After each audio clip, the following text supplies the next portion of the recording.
bahwa beberapa negara itu memberikan legalisasi bagi pasangan homoseksual untuk melegalkan ikatan perkawinan mereka. Iya. Ngopi di teras bareng Rian. Selamat berjumpa lagi di Ngopi di Teras bareng Rian. Kali ini kita bareng dengan Romo Ivan. Iya. Romo Ivan ini parokinya kebetulan juga di Sedangguo ya, Mo. Separoki dengan Romo Erwin. Gimana kabarnya, Mo? Pagi, Mo? Baik. Saya juga sebelumnya belum pernah ngobrol-ngobrol sama Romo Ivan karena kita baru ketemu di pelajaran kemarin di CAP itu. Kebetulan saya tuh penasaran Mo sama topik yang diangkat di bukunya Romo. Itu topiknya cukup kontroversial ya Mo. Gimana Mo bisa dijelaskan mungkin Mo Romo bukunya Romo itu? Ya. Jadi akhir bulan April yang lalu saya menerbitkan sebuah buku berjudul Problematika Perkawinan Sesama Jenis dalam Perspektif Moral Katolik. Tentu ini tema yang sangat mungkin bisa jadi bombastis bagi sebagian orang dan juga untuk Gereja Katolik Indonesia, karena bisa jadi ini merupakan tema yang baru, tetapi sebenarnya ini merupakan tanggapan saya dari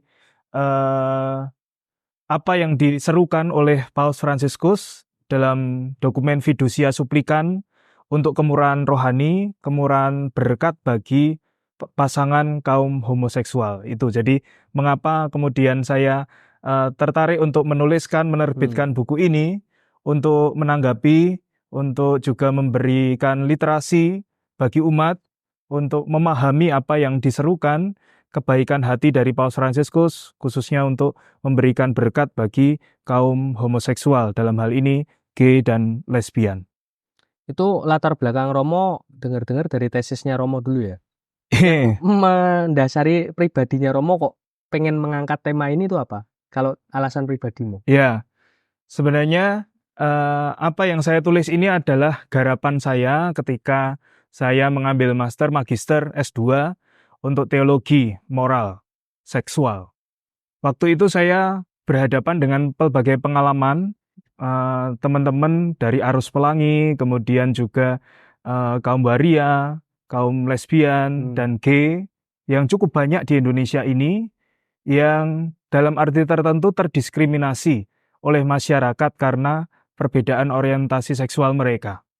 Oleh karena itu kemudian saya tertarik untuk mengolah garapan tesis bagaimana gereja memberikan perhatian pastoral bagi teman-teman, saudara-saudara kita yang memiliki orientasi yang mungkin berbeda pada umumnya. Kalau kita memiliki orientasi heteroseksual kepada lawan jenis, tetapi rupanya di dalam masyarakat ada juga teman-teman, saudara-saudara kita yang memiliki orientasi kepada sesama jenis, dalam hal ini sesama lelaki dan sesama wanita. Maka itulah kemudian saya memilih menggarap tesis ini untuk memberikan perhatian kepada mereka yang memiliki orientasi seksual homoseksual. Kalau respon dari teman-teman sekomunitas saat itu gimana, Mo? Itu kan topiknya cukup sensitif dan kayaknya kok beda ya. Jarang yang ngangkat itu, Mo. Ya, pada waktu itu ketika saya memilih tema ini, beberapa dosen, beberapa romo di komunitas studi saya itu mempertanyakan apa bisa selesai tesis itu, karena di Indonesia sendiri sangat amat jarang.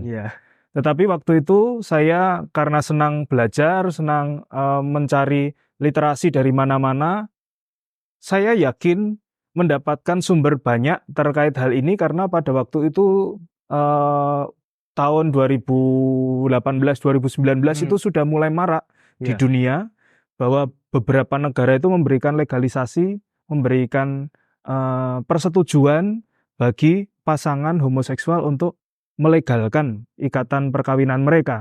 Maka ini menarik bagi saya, meskipun di Indonesia belum terlalu marak, tetapi sudah ada sebenarnya. Beberapa kalau kita melihat di berita televisi, ada yang menyamarkan identitasnya ke KUA, kemudian ke catatan sipil. Padahal kalau dilihat ternyata sesama wanita, sesama laki-laki, hanya kemudian bagaimana cara mereka mengelabui petugas pencatatan perkawinan untuk menikah secara legal. Atau banyak juga masyarakat Indonesia yang memiliki orientasi seksual sesama jenis itu menikah di luar negeri, kemudian pulang kembali ke Indonesia untuk mencatatkan secara sipil. Jadi meskipun waktu itu dipertanyakan oleh anggota komunitas dan juga dosen-dosen, opo rampung Van ya, apa tesismu ini sepertinya nggak sangat populer di Indonesia, tetapi kemudian karena keberanian saya, kemudian kreativitas saya mencari berbagai sumber, ternyata selesai. Dan syukur bahwa kemudian beberapa tahun kemudian Paus Fransiskus memberikan seruan untuk memberikan berkat bagi para pasangan homoseksual. Itu kemudian mendorong saya untuk menyederhanakan tesis saya dan terbitlah buku ini. Wah, itu berapa lama Mo? Kira-kira waktu itu jadinya? Paus Fransiskus mengeluarkan dekretnya itu adalah bulan Desember 2023 akhir. 2023 ya. akhir. Tesis saya itu yang saya garap sekitar 1 tahun itu ada 300-an halaman. Dalam waktu yang sangat amat singkat dengan tugas pastoral saya di Sendangguo, saya mencoba menyederhanakan sampai kemudian terbit buku yang amat tipis bisa dibaca dalam 100 halaman. Jadi hanya sekitar 2-3 bulan dengan minta izin Bapak Uskup, karena buku seperti ini harus mendapatkan otoritas izin dari gereja, sehingga bukan ajaran sesat. Itu cepet banget ya Mo, berarti menyederhanakan dari tesis ke buku itu kira-kira 2-3 bulan. Kalau prosesnya waktu buat tesisnya sendiri Mo? Kalau buat tesisnya sekitar setahun. Oh, tesisnya setahun. lama ya. Wah, jadi kalau sebenarnya kalau pas di komunitas itu ada yang menentang nggak? Misal dari rekan-rekannya Romo, wah ini kamu kok Romo kok buatnya seperti ini banget, atau gimana, ada yang menentang nggak?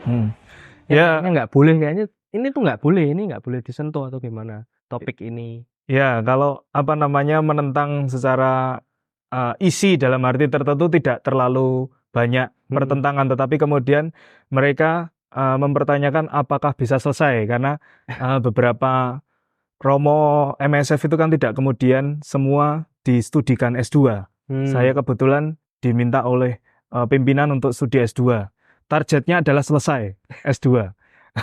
Maka tema ini cukup dipertanyakan, berat bukan soalnya karena isinya, tetapi kue rampung pura selesai enggak itu S2-nya. Kalau waktu itu malah justru diberikan ultimatum, kalau enggak selesai enggak tahbisan. Dan teman-teman saya enggak S2, mereka lancar tahbisan. Saya termotivasi untuk menyelesaikan itu. Jadi pertentangan lebih pada di situ. Tapi kemudian juga kebetulan ya, pembimbing tesis saya itu ahli moral yang berbeda sudut pandangnya. Yang satu strict Roma, dalam arti tertentu hal-hal semacam ini tuh tidak boleh, konservatif sekali. Tetapi pembimbing tesis saya yang salah satunya itu lebih progresif, memberikan peluang-peluang. Ini yang bisa dilakukan gereja, menangkap peluang-peluang ini meskipun tidak boleh ada jalan pastoral di sini. Itu menjadi tantangan bagi saya waktu itu. Wah, ini pembimbing tesis saya 2 orang dengan sudut pandang yang berbeda. Satunya konservatif sekali, sedikit-sedikit tidak boleh, sedikit tidak boleh. Kontra banget. Tetapi yang satunya mencoba untuk melihat peluang-peluang explore kerahiman gereja itu bisa diberikan dengan cara apa, dengan pastoral. Nah, itu seninya di situ. Saya mengcombine kedua pemikiran sudut pandang ini, terus lahirlah tesis saya ini.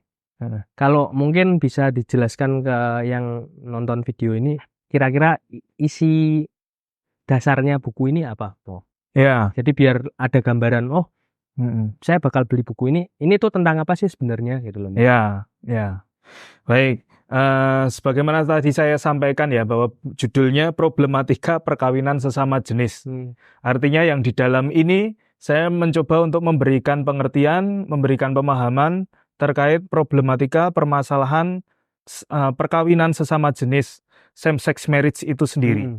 Karena kita mengingat Paus Fransiskus memberikan seruan untuk memberikan kemurahan rohani, berkat bagi pasangan sesama jenis, bukan dalam arti kemudian memberkati perkawinan itu, mengesahkan perkawinan itu, bukan sama sekali.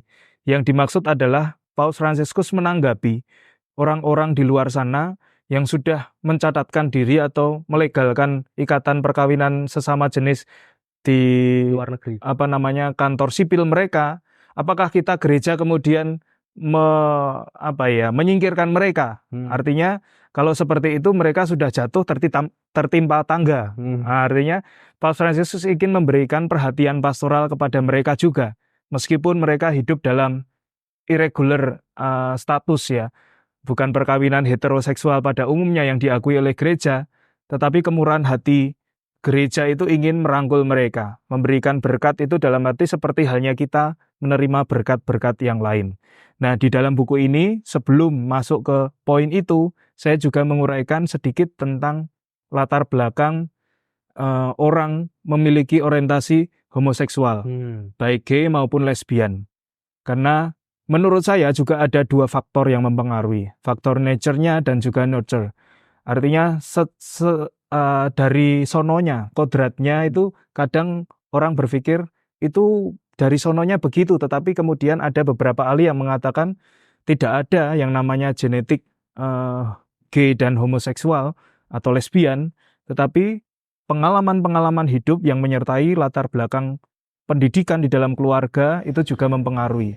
Jadi buku ini sangat menarik dibaca oleh Anda semua, khususnya bagi mereka yang mau belajar bagaimana sikap gereja untuk memberikan perhatian pastoral bagi mereka kaum gay dan lesbian. Bukan menyingkirkan tapi merangkul. Ya. Jadi sikap gereja Katolik, kalau bagi teman-teman kaum gay dan lesbian itu, gereja Katolik itu yang amat sangat ramah dengan mereka.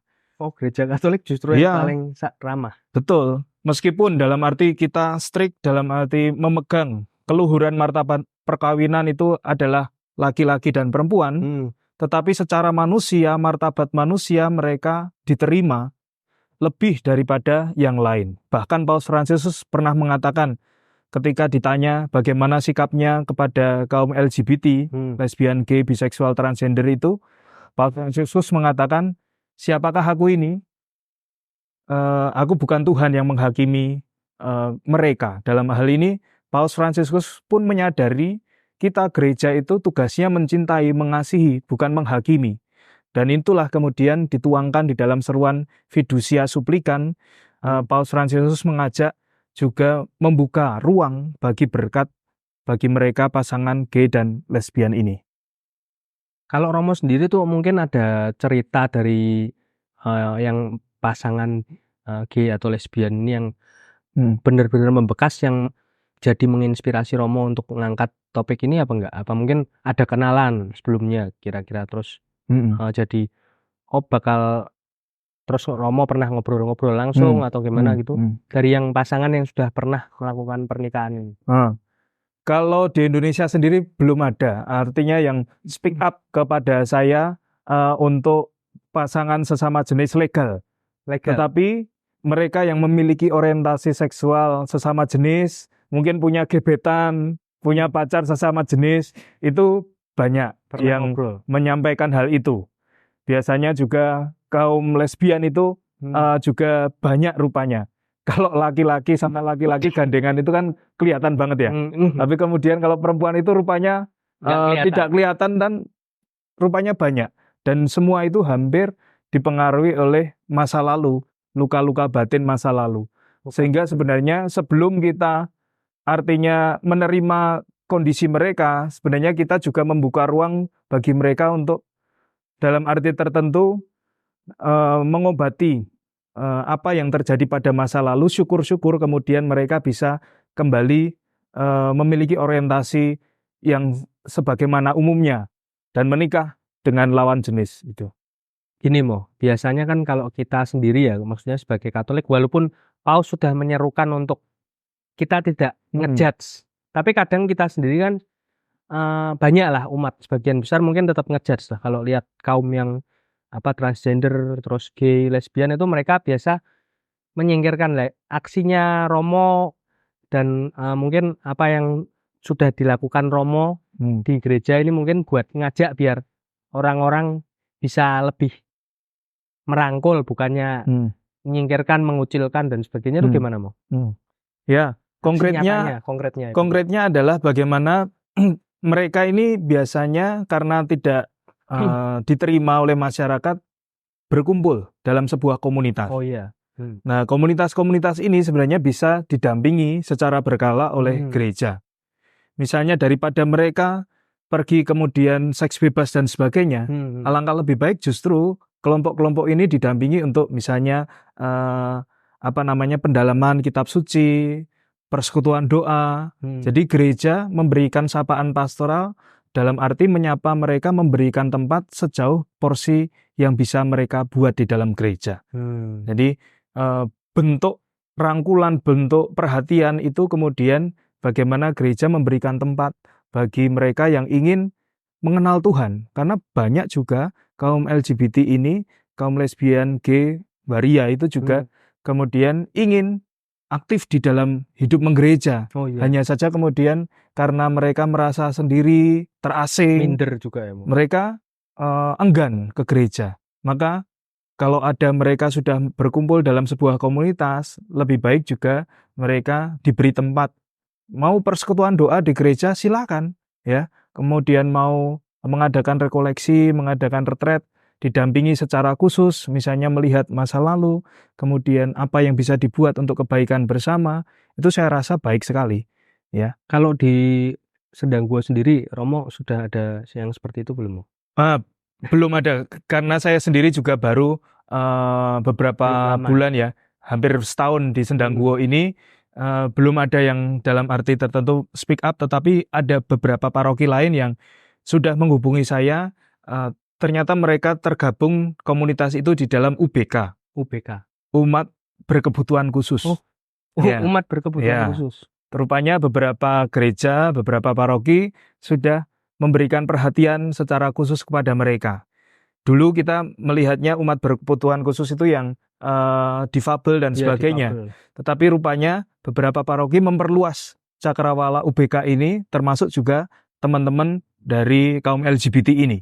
Berarti sudah masuk kategorial juga ya? Ya, saya mendengar di Keuskupan Agung Semarang itu ada kelompok kategorial waria LGBT ini didampingi oleh Romo Vikep kategorial. Romo Santo. Ya, Romo Santo. Ya. Ya mungkin dengan adanya video ini mungkin teman-teman yang nonton juga yang mungkin ada komunitas mungkin bisa menghubungi Romo Ivan untuk bimbingan ya, Mo. Jadi diarahkannya juga kan kita kan nggak tahu ya kalau kita berkomunitas di luar gereja Katolik sendiri nanti arahnya malah nggak tentu. Ya. Kalau kita berkomunitasnya di dalam gereja Katolik open dan membuka diri buat merangkul kaum LGBT. Terus kalau ada pesan terakhir nggak, Mau? Misal buat teman-teman yang LGBT mungkin yang mendengarkan atau biar nggak minder kalau mau kembali ke gereja atau pengen berkomunitas. Gimana, Mau, pesannya? Yang pertama pesan saya sampaikan kepada segenap umat Katolik ya, bahwa kita dipanggil untuk mengasihi tanpa pandang bulu, termasuk juga mereka yang memiliki orientasi seksual yang mungkin berbeda dengan kita. Maka sikap kasih yang bisa kita tunjukkan adalah merangkul mereka, bukan menolak mereka. Dalam arti ini secara khusus bagi kaum LGBT yang bisa jadi di tengah masyarakat mereka dianggap sebagai sampah. Tapi bagaimana gereja Katolik melalui kita umat Katolik juga memberikan perhatian kepada mereka. Syukur-syukur bisa menghantar mereka memiliki orientasi sebagaimana pada umumnya, tetapi kemudian kalau tidak, dengarkan mereka dengan segala pergulatan hidup mereka. Jangan mudah untuk kemudian menghakimi mereka. Kemudian bagi teman-teman kaum LGBT, gereja Katolik itu seperti seorang ibu yang melahirkan kita semua, anak-anaknya. Sebagaimana seorang ibu yang melahirkan anak itu kan kita tidak tahu anak kita ada yang baik, ada yang kurang ini dan itu. Tetapi gereja Katolik sekali lagi seperti ibu yang penuh kerahiman, ingin menerima segala kerapuhan anak-anak mereka. Maka datanglah ke gereja, disitulah kalian akan menemukan kerahiman yang besar dari Tuhan. Datanglah, kemudian juga merasakan kasih Tuhan melalui apa yang kalian bisa buat, terlibat di dalam hidup menggereja. Jadi kita semua adalah pendosa, tetapi dicintai Tuhan. Itu super sekali, Mo. Kalau buat teman-teman yang nonton yang pengen membeli bukunya itu bisa di mana, Mo? Ya, buku ini diterbitkan di Obor ya. Obor itu penerbit yang dimiliki atau dikelola oleh Konferensi Wali Gereja Indonesia (KWI) di Jakarta. Buku ini bisa dibeli melalui online. Saya rasa di media sosial, kemudian juga di platform toko online banyak sekali. Ya. Tulis judulnya atau tulis nama saya akan muncul di beberapa platform toko online. Ya, itu. Atau langsung ke Obor Jakarta, di showroomnya di Canisius, bekerja sama dengan Obor, di showroomnya pasti juga ada buku ini. Gramedia juga. Gramedia sejauh bekerja sama dengan Obor pasti juga akan menampung buku ini untuk dijual. Oke. Makasih ya waktunya ya, Romo. Oke.